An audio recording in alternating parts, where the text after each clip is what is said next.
the arts, if thinking component-wise, viewing objects as compositions, and selecting the things that are important. There are important skills in the creation of art, but there are also important skills in mathematics. And again, the idea that I want to emphasize here is that these constructive arts, drawing in particular, as one of our primary examples, are to some extent very underutilized resources in the teaching of mathematics.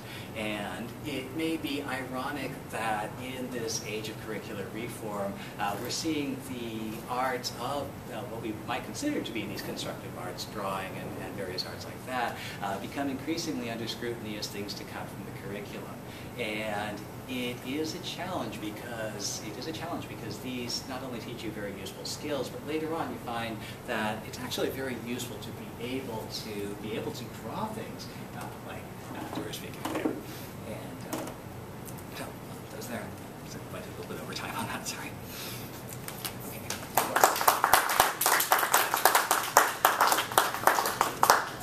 Okay.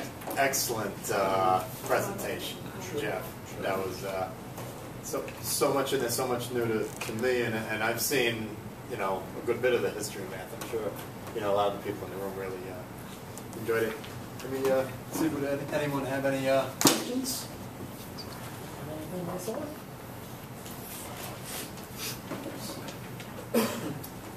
Yeah. I guess we don't really know what Durer's connection might have been for his study of Islamic mathematicians, or I'll be honest. I don't know. I don't know what it is. It may be that somebody has looked into that connection. I haven't really run into any suggestions as to that. But I myself have not seen any discussion on that. It may be that somebody has done that. It's just I haven't come across the research yet. But I do think it is an interesting. There's some interesting connection there, and whether it's implicit, whether it's third hand through some other artist having this Islamic connection, or again, it could be a completely independent invention. It could be a completely independent artistic invention, and that I think is something that would be really interesting to look into.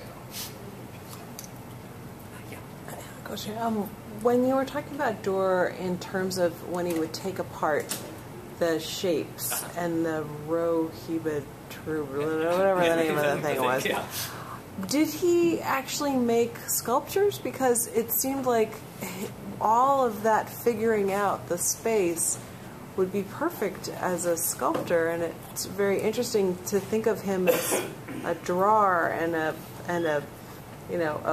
two-dimensional artist as opposed to a three-dimensional artist.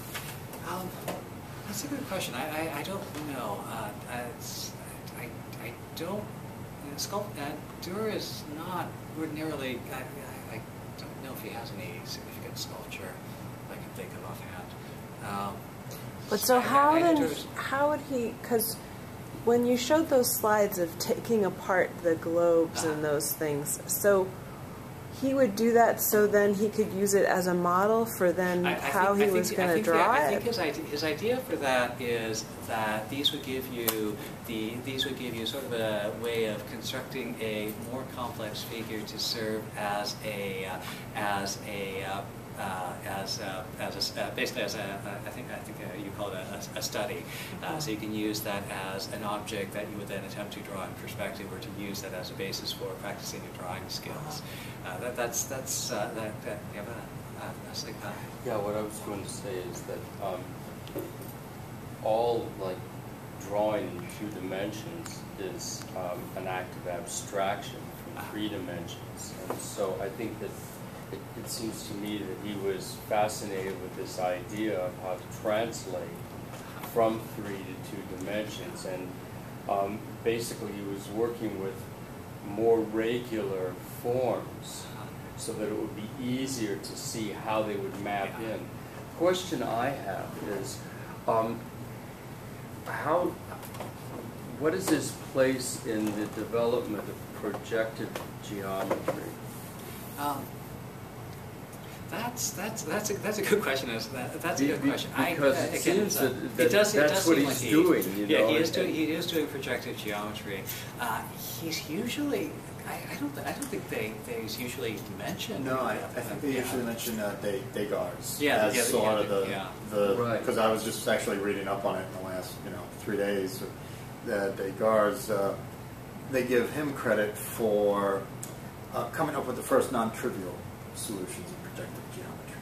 Certain things Right, are I mean- more obvious. So I've never heard Dürer mention. It seems like Dürer is actually playing around with sort of the substrate Yes. from which projective geometry, would Yeah. separate itself, and the issue of what things are, what things remain when they're projected, Right. what things stay stable within the transformation. Uh-huh. I don't think that he's dealing with that issue. It's sort of like Yeah, he's looking at mappings, Right.